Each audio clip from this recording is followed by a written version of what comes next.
कहीं बहुत दूर नहीं है।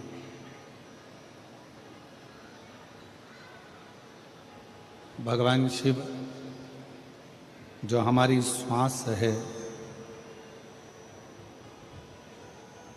और जो श्वास नित्य प्रति 21,600 श्वास जो प्रतिदिन इस मानव के शरीर से निकल रही है, प्रतिदिन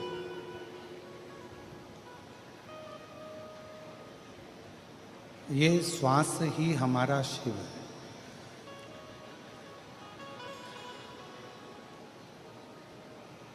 और जिसने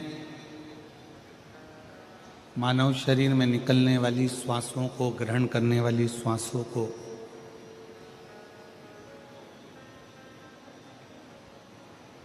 स्मरण कर लिया, देख लिया, ध्यान कर लिया, तो ये समझें कि शिव को पा लिया। ये 21,600 श्वास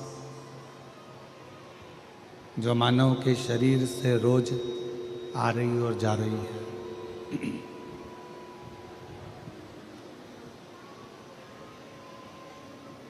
ये 21,600 श्वास शिव का एक अंश है।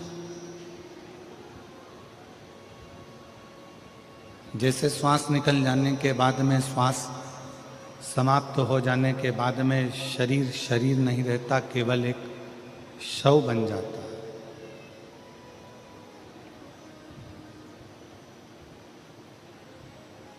फिर शरीर की कोई मूलता नहीं रह पाती। फिर वो शरीर श्वास जाने के बाद में केवल एक शव का एक स्वरूप है। उसी तरह शिव महापुराण की कथा कहती है, जिसने अपने जीवन काल में शिव नाम नहीं जपा,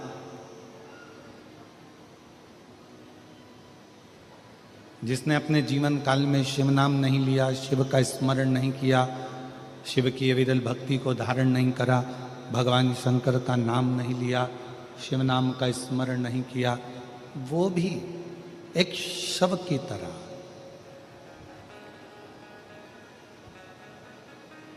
क्योंकि वो शिव को जान नहीं पाए।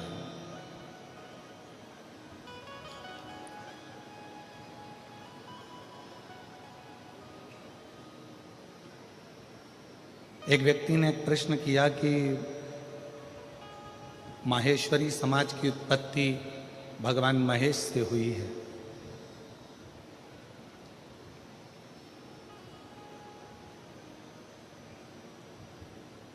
और ये संपूर्ण विश्व की उत्पत्ति किससे हुई?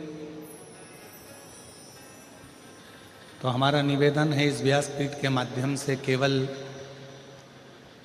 माहेश्वरी समाज की ही उत्पत्ति शिव से नहीं, भगवान महेश से नहीं, बल्कि जितना भी ब्रह्मांड की रचना आप देख रहे हो, ये सब भगवान महेश की ही रचना है, भगवान शिव की ही रचना है।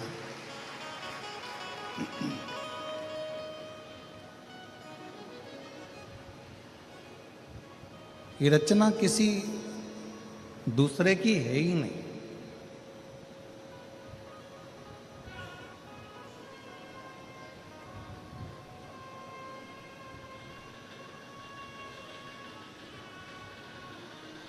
भगवान शिव जी की और भगवान ब्रह्मा जी की लड़ाई केवल एक छोटी सी बात थी। भगवान शिव जी ने भगवान ब्रह्मा जी से केवल इतना कहा कि इस सृष्टि की रचना जब आप करें तो थोड़ा सा अहंकार अपने अंदर मत आने देना, डीले कम करो।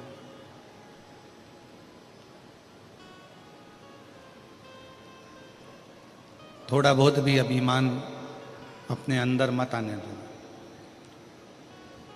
और केवल ब्रह्मा जी से भगवान शिव नहीं कह रहा,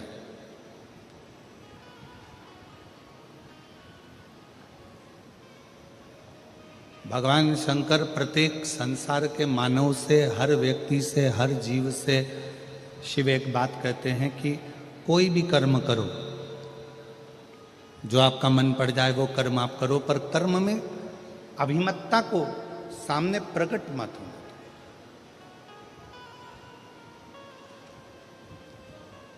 सही जिंदगी जीने के लिए शिव की बंदगी बहुत जरूरी है।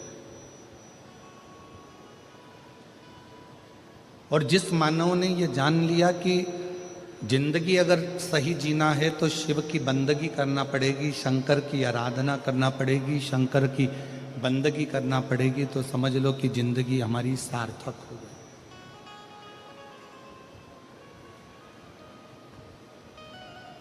शिव की बंदगी के बिना हमारी ये जिंदगी ठीक नहीं हो सकती। मेरी जीजियों, मेरे जीजाओं, मेरी बेटियों, बेटाओं, मेरी माताओं, मेरे भाई, मेरे बुजुर्ग, माता पिता तुल्य जितने भी विराजमान हैं, हैदराबाद की इस पवित्र कथा के प्रांगण में से कथा सुन रहे हैं या आस्था चैनल पर, फेसबुक, यूट्यूब पर, आप जिस तेलंगाना की इस भूमि से कथा को, तत्व को ग्रहण कर रहे हैं, वो अपने जीवन में उतारना कि सही जिंदगी बनाने के लिए शिव की बंदगी बहुत जरूरी है।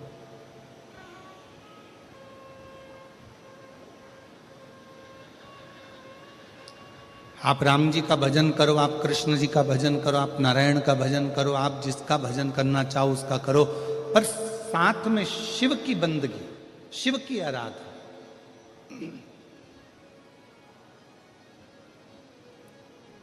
भगवान शंकर का स्मरण हमें जीवन में एक सुख देता है, जिंदगी में जीने की एक नई ऊर्जा प्रदान करता है।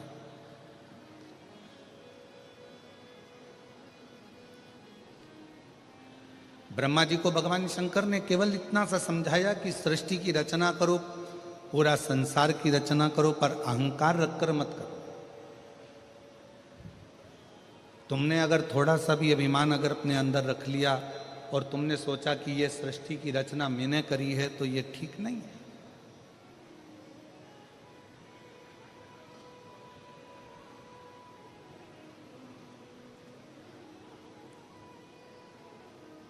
जैसे ब्रजगोपाल जी भूतड़ा जी ने अपने शब्दों में एक बात कही कि गुरु जी, ये इतना विशालतम जो कथा हो रही है, ये कथा कोई मैं नहीं करा रहा हूँ, ये कथा कराने वाले तो हमारे देवादिदेव महादेव भगवान महेश, भगवान शिव और हमारे पूर्वज हैं।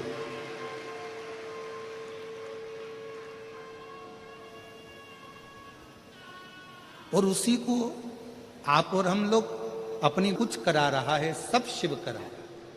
माता पिता की कोई प्रेरणा है, माता पिता की कोई आज्ञा है, माता पिता का आशीर्वाद है, पूर्वजों का आशीर्वाद है और शिव की कृपा है, जो ये सब होगा, सब।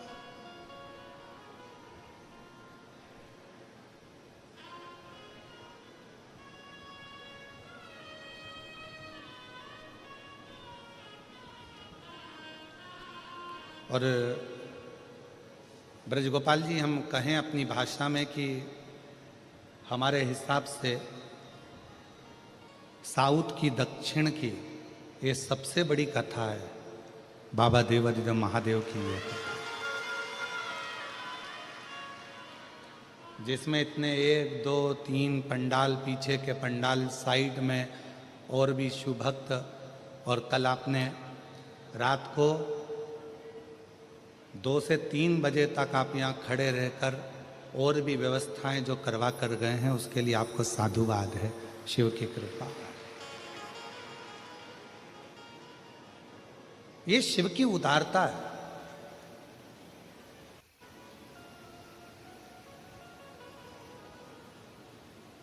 भगवान देवादिदेव महादेव ने भगवान ब्रह्मा जी से केवल इतना सा निवेदन किया कि अहंकार को रखकर सृष्टि की रचना नहीं करना,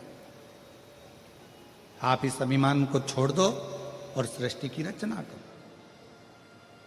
इतने में भगवान ब्रह्मा जी से यह बात सहन नहीं हुई।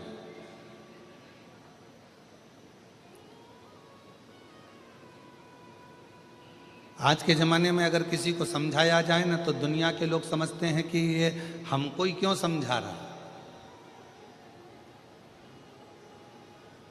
एक बहू अगर सासू जी से कह दे कि माँ अब तुम्हारा बुढ़ापा आ गया है, शरीर काम नहीं कर रहा है, शरीर में रोग आ गया है, भगवान का भजन करा करो, फालतू की बात मत करा करो, तो सांस रूठ जाती है।